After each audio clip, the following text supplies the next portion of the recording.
Football বিশ্ব দেখেছে পেলের রাজকীয়তা আর ম্যারাডোনার সেই ঈশ্বর প্রদত্ত বাঁ পা। আমরা সাক্ষী হয়েছি মেসি রোনালদোর অতি মানবীয় দ্বৈরথের।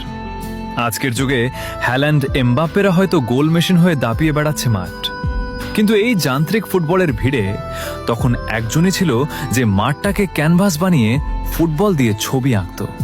সে রোনালদিনহোর সেই হারানো শৈল্পিক ফুটবলের শেষ উত্তরাধিকারী নেইমার জুনিয়র।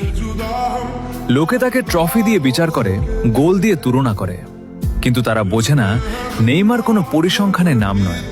নেইমার হলো এক অদ্ভুত সুন্দর যন্ত্রণা। প্রতিবার যখন সে ইনজুরিতে পড়ে মাঠ ছাড়ে, ফুটবল তার চিরচেনা ছন্দ হারায়।